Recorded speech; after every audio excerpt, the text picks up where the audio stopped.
In 1855, Michael Tristler purchased the land and called it Rocky Springs.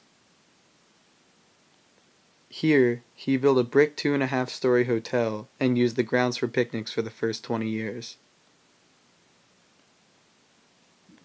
Once home to the largest roller coaster on the East Coast and the largest carousel in America, the park now lays silent. In 1899, Rocky Springs was sold to Mr. Thomas Rees of the Pittsburgh area. For the next 36 years, the brick house behind me was occupied by Mr. Herman Griffiths, who managed the park. Many amusements were planned throughout the summer months, including water shows on the river, horse training shows, and dancing in the pavilions.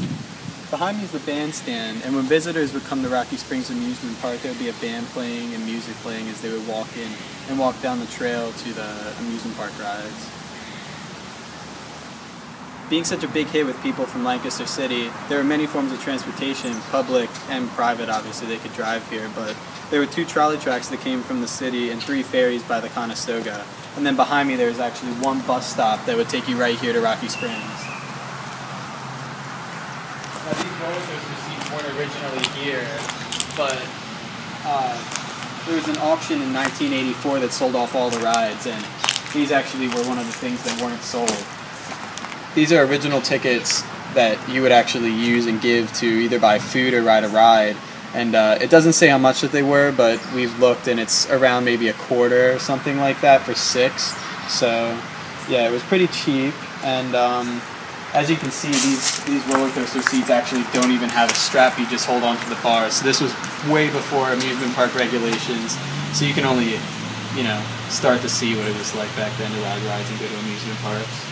Soda fountain, and you would come and basically just get your drinks and refreshments, and again you would use these tickets that are indeed original tickets from Rocky Springs that the caretaker actually gave me, and you would use them to either get a ride or get a drink or something from the soda fountain.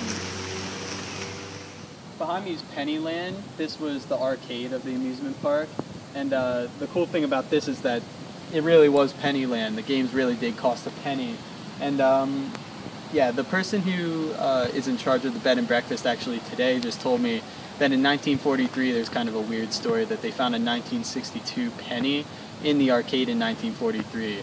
So it's kind of an odd occurrence. And then here's the popcorn stand. In addition to the soda fountain down there, you could walk about 20 feet down the row. And here's the popcorn stand. And they have a little bit of history in here about the park. And basically just things that I'm telling you right now, but yeah, they have a little timeline in there. Yeah. This rusty railing right here, it doesn't look like a lot, but it was actually the main entrance to the roller coaster, and people would just walk up right here. And then right around this area, actually the roller coaster was right here, and people would come up. Behind me is the merry-go-round of the amusement park, and again, you would use these tickets that I showed you earlier to gain admission to it, but yeah, it was one of the biggest attractions, they said, to the park.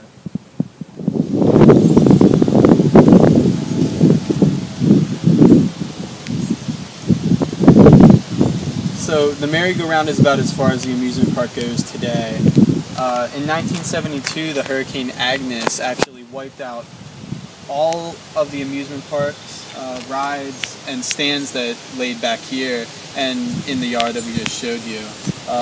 There was a coffee stand, a candy stand, the whip was over here, and there was actually a shooting gallery. And the cool thing about the shooting gallery, a little fun fact, is that they actually used live rounds, real shotguns, instead of BB guns like we use today. Right here is where one of the 3 ferries would come and drop you off at the amusement park. And like I said, out here would be like the coffee stand, candy stand, there would be the whip and stuff, and then the big merry-go-round. So you can only imagine, try to see it in your head what it would be like. The early 1900s proved to be the most successful time for Rocky Springs Amusement Park, but sadly the park closed in 1966 and it sat empty for several years. It was then purchased in the late 70s by 3 entrepreneurs, and they fixed it up and reopened the park in 1979 and 1980. In those 2 years, the attendance was slim and the park closed its doors once again. An auction was held in 1984, like I said, and they sold everything except for, what didn't sell, like those roller coaster seats up there. And soon after that auction, the east side of the park, over by Rocky Springs bowling alley, was sold for condominiums and turned into developments, and people just live there now.